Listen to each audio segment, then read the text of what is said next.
आमच्या चॅनलवर आपलं स्वागत अभिनंदन आहे आणि ग्राम कार्यालय आळगाव सरकमध्ये आपण ग्रामसेवक आहे. किती वर्षापासून कार्यरत आहे त्याच्याबद्दल सांगा. सध्या आडगाव सरग येथे मी 13 ऑगस्ट 2021 पासून कार्यरत आहे. सर, आळगावमध्ये सरकमध्ये आपले जे ग्रामपंचायत आहे लई लहान आहे, तो मोठी ग्रामपंचायत कधी होणार सर? मोठी ग्रामपंचायत आपली जुनी ग्रामपंचायत इमारत पाडून त्या ठिकाणी नवीन इमारतीचं काम चालू आहे. कुठे चालू आहे सर नवी इमारतीचं काम? हे समोर वेशीपाशीच चालू आहे. लोकार्पण कधी आहे त्याचं? ते 5 ते 6 महिन्यामध्ये कंप्लीट होईल. ते सर, ग्रामपंचायतला शासनाकडून जे निधी येते आणि घरकुलची जे स्कीम असते, आतापर्यंत किती लाभ मिळालेला घरकुलचे जनतेला? आता आपल्या ग्रामपंचायतीमध्ये प्रधानमंत्री आवास योजनेतून पहिल्या टप्प्यामध्ये एकूण 38 घरकुल मिळालेले आहे. त्याच्यात दुसऱ्या टप्प्यामध्ये 146 घरकुल मिळालेले आहे आणि शबरी आवास योजनेतून 6 घरकुल भिल्ल समाजासाठी मंजूर झालेले आहे आणि रमाई आवास योजनेतून जवळजवळ 26 घरकुल आतापर्यंत त्यांना देण्यात आलेले आहे. सर, ग्रामपंचायतचे सध्याचे सरपंच आणि उपसरपंच कोण आहे? ग्रामपंचायत सध्याचे सरपंच सौ कोमलताई रिठे आहे आणि उपसरपंच सौ राधा काकासाहेब पटाडे हे आहे. सभासदांची संख्या आणि गावातली लोकसंख्या किती आहे सर? सभासदांची संख्या 9 आहे. त्याच्यातून 9 पैकी 1 सदस्य मयत झाल्यामुळे ते पद रिक्त आहे. तर आपलं पूर्ण नाव सांगा आणि आपल्या ग्रामपंचायतचं नाव सांगा. माझं पूर्ण नाव एकनाथ नाना पटोळे आहे आणि ग्रामपंचायत आडगाव सरक, तालुका जिल्हा संभाजीनगर आहे. सर, आमच्या चॅनलवर आपलं स्वागत अभिनंदन आहे आणि जे ग्रामपंचायत आहे आळगाव सरक, अभि ग्रामसेवक साहेबांनी पूर्ण माहिती दिली. तो आपले कोण आहे ते सभासदमध्ये कोण आहे त्याच्याबद्दल पूर्ण माहिती. नमस्कार, मी राधा काकासाहेब पठाडे, मी पती काकासाहेब तुकाराम पठाडे, उपसरपंच आडगाव सरक, ग्रामपंचायत आडगाव सरक. सर, काय काय समस्या आहे आपल्या गावात? ग्रामसेवक साहेबांनी म्हटले की जे लहान ग्रामपंचायत आहे त्याची मोठी ग्रामपंचायत करिता बांधकाम चालू आहे, तर त्यांनी खरोखर म्हटले आहे का ते तुम्ही? सर, आमची ग्रामपंचायत 2022ला हरिभाऊ बागडे आमदार असताना आम्ही आमदार फंडाचे 20 लाख रुपये घेऊन काम चालू आहे. एक 4 ते 5 महिन्यात आमचं काम पूर्ण होऊन आम्ही बिल्डिंग तिकडे शिफ्ट करू. लोकार्पण आमचं 10 दिवस होऊन जाईल. सर, तुमचे जे मिसेस आहेत ते उपसरपंच आहे. हो हो. कितके वर्ष झाले त्यांना उपसरपंच? 4.5 उपसरपंच होऊन 6 महिने झाले. आमचा भोवलीचा कार्यकाळ 4.5 वर्ष झाले. सर, काय काय काम जे मतलब 4.5 वर्षामध्ये काय काय काम झाले त्याच्याबद्दल सांगा. आम्ही नानाच्या माध्यमातून बरेचसे सिंचनचे कामं केले. जसं तुम्ही आता येताना बघितलं असेल, दुधना नदीवर सिमेंट बांधारे बांधले, काही आता रस्त्याचे कामं चालू आहे आणि आमच्या गावाच्या अंतर्गत PM आवास योजनेअंतर्गत आतापर्यंत आम्ही जवळजवळ 150 ते 250 घरं दिले.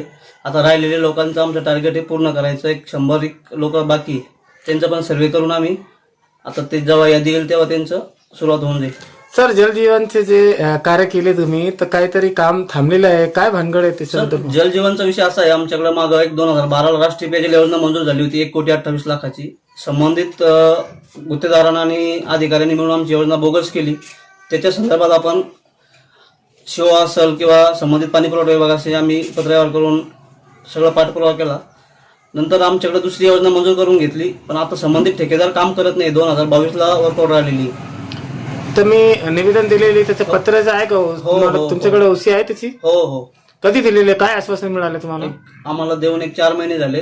त्यांनी सांगितलं की तुमचं काम लवकरात लवकर पूर्ण करू, पण आता जून लागलाय आणि पेरण्याच झाल्या. शेतकरी आता पाईपलाईन करण्यासाठी वावरं खोदू देणार नाही किंवा पावसाळ्यात काम होणार नाही. संबंधित कॉन्ट्रॅक्टरला आम्ही वारंवार पत्रव्यवहार केला किंवा फोनवर बोललो, पण तो नुसतं काम करतो म्हणतो आणि काम करत नाही आणि गाव पाण्यामुळे परेशान आहे लोक. सर, गावात कोणती मोठी समस्या आहे आतापर्यंत त्याचं निवारण झालं? सध्या सगळ्यात मोठा जलजीवनचं समस्या आमच्याकडे. योजना मंजूर असून काम होत नहीं. आपलं पूर्ण नाव सांगा. काकासाहेब तुकाराम पठाडे. सर, हमारे न्यूज चैनल पे आपका स्वागत है और आप भी माजी सरपंच रह चुके हैं, तो सर कौन से साल में थे और आपके कार्यकाल में क्या क्या काम हुए उस बारे में बताइए. मैं 2005 से 10 तक, 10 से और 15 तक 2 टर्म में ग्राम पंचायत मेंबर था. क्या क्या काम हुए आपके कार्यकाल? हमारे ग्राम पंचायत के में 5 साल के इसमें पहले राष्ट्रीय पेयजल योजना हो गई 1.25 कोटी की. और ऐसे कौन से काम रुके हुए हैं जो अभी तक हुए नहीं? मतलब आप अभी तक होने को क्या है, 10 साल से समझो, ये 7 साल से ग्राम पंचायत को उनका ये कर्मचारी नहीं है. ग्राम सेवक का जो रहता है ना, सपोर्ट रोजगार सेवक, वो नहीं है, उसका कोर्ट में कुछ लफड़ा चालू है। तो आपने सरकार से मांगनी नहीं करे कि मांगनी करे वो वैसा चालू है उसका, दूसरा भी रखे, लेकिन पहले वाला जो है वो उसको कुछ ना कुछ काड़ा करते रहता। अच्छा। तो अभी ये सरपंच है और ये बॉडी है अभी, हाँ। तो गांव में कैसे काम हो रहे, तरक्की के काम हो अभी रहे, काम चालू है ना, अच्छे काम हो रहे हैं? 200-250 घरकुल आए हुए हैं, उसमें से 150 200 पूरे हो गए, कंप्लीट हो गए, जो है बाकी चालू है अभी। अभी ग्राम पंचायत की बांधकाम बिल्डिंग का भी काम चालू है। ग्राम पंचायत की इमारत का काम चालू है, रस्ते का काम चालू है। अच्छा, आपका नाम? तातेराव धुराजी डुगले. सर, आपण पण आडगाव ग्रामपंचायतचे रहिवासी आहे आणि आडगाव सरक ग्रामपंचायतमध्ये कोणकोणती समस्या आहे आतापर्यंत ज्याचं निराकरण झालं नाही त्याच्याबद्दल सांगत.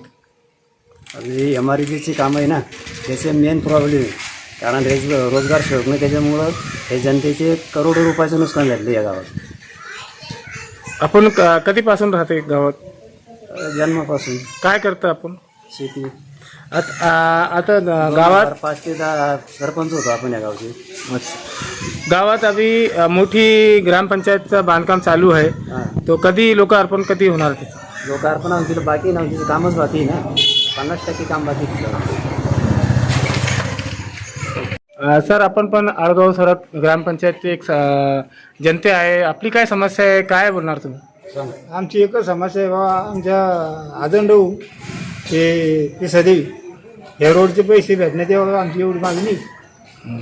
केव्हापासून राहते आपण इथे? इथं तरी आमच्या 3 पिढ्यापासून होतं. काय नाव आहे आपलं? रिठे रघुनाथ सर्जेराव रिठे. रघुनाथ